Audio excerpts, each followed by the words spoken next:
Republic Bangla নামক একটি চ্যানেলে অসাংবিধানিক একটি কিসের কুসুম মার্কা উক্তি করা কুসুম রঞ্জন তথা ময়ূক রঞ্জন ঘোষ, স্বর্ণালী সরকার। একটু দেখবেন স্বর্ণালী সরকারের আসল রূপটা। নির্ভীক উত্তর আপনাকে দেখাবে। দেখুন, বাংলার কিছু গাদ্দার, কিছু দেশদ্রোহী মিডিয়া, কিছু আতঙ্কবাদী ইউটিউবার, কিছু পাঁচ আঁটা দালাল চোর মুদি, ভোট চোর মুদি বললে তারা রেগে যাচ্ছে।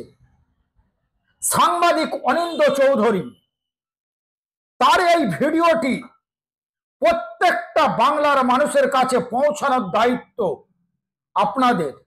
আমাদের কাজ হলো আপনাদের সামনে এই ধরনের খবর ভিডিও তুলে ধরা। আপনাদের দায়িত্ব হলো, কর্তব্য হলো ভিডিওগুলো শেয়ার করা। সাংবাদিক অনিন্দ চৌধুরী কি বললেন তার ভিডিওটি আপনারা অবশ্যই শেষ পর্যন্ত দেখুন। আপনি জানেন সম্প্রতি রিপাবলিক বাংলা নামক একটি চ্যানেলে বাংলার একজন আইনজীবী অনির্বাণ বন্দ্যোপাধ্যায়কে কিভাবে লিঞ্চিং এর শিকার হতে হয়েছে। আমি লিঞ্চিং বলবো, কেন বলবো? অনির্বাণ বন্দ্যোপাধ্যায়ের একটি কথা, ভোট চোর মোদি, ভোট চোর মোদি, কথায় কোনো ভুল নেই। কেন ভুল নেই এক লাইনে বলে দেবো। এই নিয়ে বিস্তারে নির্ভীক উত্তরের এপিসোড আসছে। মোদি কেন ভোট চোর মোদি এক লাইনে বলে দিই, তারপরে বিস্তারিত ভিডিওটি আপনারা পেয়ে যাবেন। কালকে হোক পরশু হোক পেয়ে যাবেন। নরেন্দ্র মোদি তার এনডিএ ইন্ডিয়া অ্যালায়েন্সকে হারায় কত ভোটে?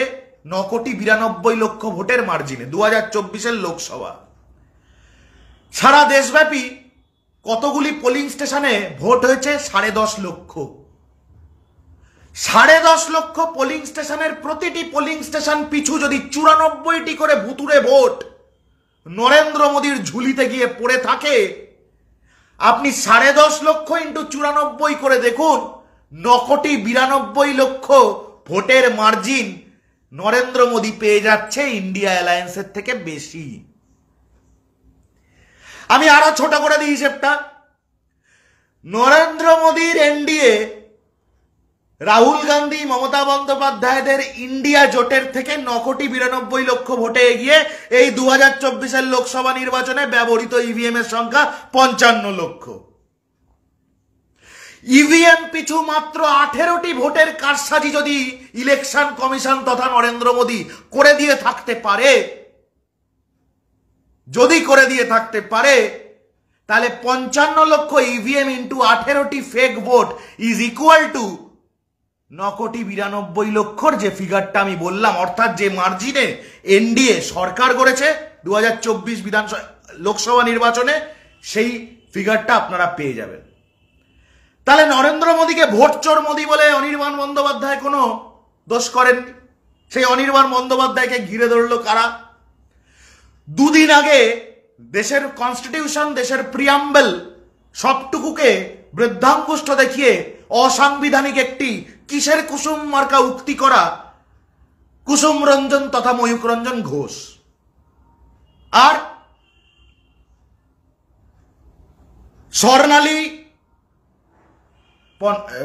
স্বর্ণালী সরকার, মাফ করবেন আমি ভুল পদবি বলছিলাম, আমি পণ্ডা বলছিলাম। স্বর্ণালী সরকার, মাফ করবেন, স্বর্ণালী সরকার এবং কিশলয়, এরা তিনজন মিলে অনির্বাণ বন্দ্যোপাধ্যায়কে ঘিরে ধরে এবং স্বর্ণালী সরকার অনির্বাণ বন্দ্যোপাধ্যায়কে কি বলে? মাওবাদী, নকশাল, দেশদ্রোহী, রাষ্ট্রদ্রোহী। এই চারটি অনির্বাণ বন্দ্যোপাধ্যায়কে নকশাল, মাওবাদী, দেশদ্রোহী, রাষ্ট্রদ্রোহী, এই চারটি বিশেষণে বিশেষিত করে স্বর্ণালী সরকার। আপনি একটু দেখবেন স্বর্ণালী সরকারের আসল রূপটা। নির্ভীক উত্তর আপনাকে দেখাবে। দেখুন, আপনি কি ইনসিকিউরিটিতে ভুগছেন? উদয়ন গুহকে দেখে এখন উদয়ন গুহ তো ফাটিয়ে দিচ্ছে। আমি একটা কথা বলবো, আমাদের দল ভেজিটেরিয়ান দল। আমি বলছি আমাদের দল ভেজিটেরিয়ান সিস্টেম। এই যে হাসিটা হাসলো, এই অদ্ভুত হাসিটা আরেকবার দেখবেন, হাসিটা দাঁড়ান। উদয়ন গুহকে দেখে এখন উদয়ন গুহ তো ফাটিয়ে দিচ্ছে। আমি একটা কথা বলবো, অধিকারীর গাড়ি, আমাদের দল ভেজিটেরিয়ান দল। আমি বলছি আমাদের দল এই অতীব কুৎসিত অভিব্যক্তি, কেন কুৎসিত অভিব্যক্তি বলছি, ন্যারেটিভটা পুরো দেখে নিন। সিস্টেমের মধ্যে আমাকেও চলতে হচ্ছে, নাহলে উদয়ন গুহ মতো যে নিজের বাপকে চোর বলে তাকে ঠান্ডা করতে সময় লাগবে বলুন।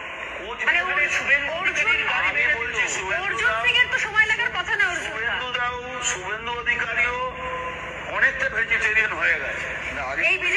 না আগে ছিল না, আগে আমার মতো নন ভেজ ছিল।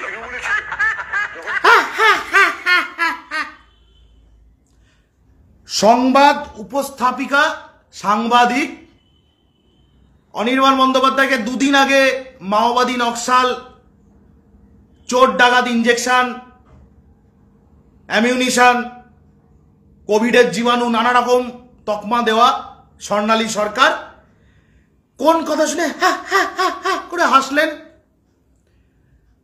একজন টেন্টেড আদ্যান্ত করাপ্ট ক্রিমিনাল অর্জুন, গুন্ডার্জুন, ছিচকার্জুন, সেই অর্জুন সিং আরেকজন মানুষকে, সে যে কোনো দলের মানুষ হোক, তাকে ঠান্ডা করে দেওয়ার। মানুষ ঠান্ডা কখন হয়? মৃত্যুর পরে শরীর ঠান্ডা হয়ে যায়। নিজের রাজনৈতিক প্রতিদ্বন্দ্বীকে অর্জুন সিং ঠান্ডা করে দেওয়ার কথা বলছে। ঠান্ডা, আপনি ঠান্ডার অনেক মানে বের করতে পারেন স্যার। এই বাংলাতেই কোনো একটি মামলায় ঘনিষ্ঠ শব্দটাকে যৌন বিকৃতিপূর্ণ শব্দ হিসেবে গৃহীত হয়েছিল। ঘনিষ্ঠ, আমি আমার মা বাবারও ঘনিষ্ঠ। How is it a sexually coloured remark? এই বাংলাতেই হয়েছিল, ঠিক আছে? তাহলে এই বাংলাতেই ঠান্ডা করে দেওয়ার 10টা মানে কেউ বার করতে পারে। বাট ঠান্ডা বলতে আমরা কি বুঝি? একটা মানুষ ঠান্ডা হয় মৃত্যুর পরে। অর্জুন সিং একজন রাজনৈতিক প্রতিদ্বন্দ্বীকে ঠান্ডা করে দেওয়ার কথা বলছে, সেখানে একটি দায়িত্বশীল, ধরে নেওয়া যেতে পারে রেজিস্টার্ড লাইসেন্স প্রাপ্ত একটি মিডিয়া, সেখানে চাকরি করা একজন উপস্থাপিকা তথা সাংবাদিক। আমি জানি না উপস্থাপিকা মানেই সাংবাদিক হয় কিনা, তাও তর্কের খাতিরে ধরে নিলাম। থুতনি ধরে খবর করা অনেকেই তো সাংবাদিক আজকাল শুনি, কিন্তু তারা প্রথম থেকে উপস্থাপনাটাই করেন। যাই হোক, তিনি একটা কদাকার আওয়াজ করে হাসছেন। এই সেই রিপাবলিক বাংলা, এই সেই স্বর্ণালী সরকার। সিপিএম কে সরিয়েছি, ঠিক ঠিক। তৃণমূল শব্দটা পরে আসছে। একটা বড় কথা বলছেন, বড় কথা না, একটা বড় অ্যাডভাইস দিচ্ছেন ওই নিউট্রিশনিস্ট, মানে স্বর্ণালী সরকার। আপনার ওই লাইভটা দেখা দরকার, দরকার, ভীষণ দরকার। বলি লজ্জা শরম আছে?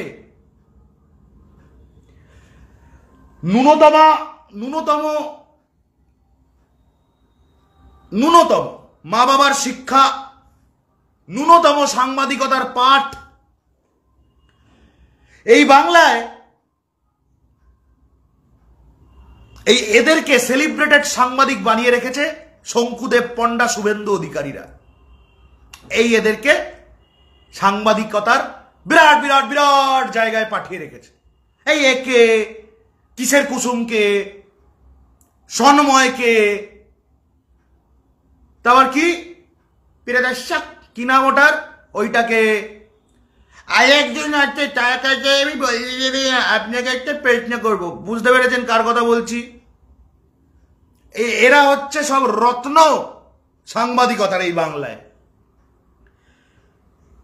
এই রত্নগুলোকে কে রত্ন ঘোষিত করেছে? শুভেন্দু অধিকারী, শঙ্কুদেব পণ্ডা, সজল ঘোষ। তিনটেই দেখুন, তিনটেই দুদিন আগে নরেন্দ্র মোদীকে গালাগালি দিত, এখন মমতা বন্দ্যোপাধ্যায়কে গালিগালাজ করে। এরপরে দেখা গেল হয়তো সুজন চক্রবর্তীর সঙ্গে নিজেদেরই কালো হাত ভেঙে দিচ্ছে, গুড়িয়ে দিচ্ছে এই হেন বিজেপি নেতারা। এরা অনির্বাণ বন্দ্যোপাধ্যায়কে ঘিরে ধরে ভার্বাল লিঞ্চিং চালালো। মাওবাদী বলল, নকশাল বলল, আপনি প্রতিবাদ করেন, বাংলার অনেক মানুষ প্রতিবাদ করেছেন, সবাই প্রতিবাদ করেনি। তো টক অফ দ্য টাউন কেন হলো না বলুন তো? এটা টক অফ দ্য টাউন হতে কি লাগবে? অনির্বাণ বন্দ্যোপাধ্যায়ের নিজস্ব একটা টিম লাগতো, যে টিমটা তার হয়ে ভিডিও করে করে ছড়িয়ে দেবে আমার দাদা আমার অহংকার, লাগতো?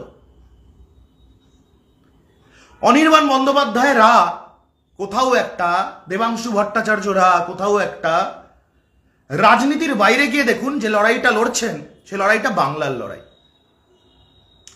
অনির্বাণ বন্দ্যোপাধ্যায়, দেবাংশু ভট্টাচার্যরা একজন রাজনৈতিক পদাধিকারী, অনির্বাণ কোনো রাজনৈতিক পদাধিকারী নন, কিন্তু দুজনেরই লড়াই কোথাও একটা গিয়ে বাংলার জন্য, বাঙালির জন্য, এই মাটির জন্য, এ দেশের জন্য। কিন্তু ঠিক যেইভাবে আমরা অনেকেই আজকে মমতা বন্দ্যোপাধ্যায়ের এই ঐতিহাসিক প্রেস কনফারেন্সটা দেখেও দেখলাম না, শুনেও শুনলাম না, ট্রোলিং শুরু হয়ে গেল, ক্যাম্পেন করলাম না কেউ।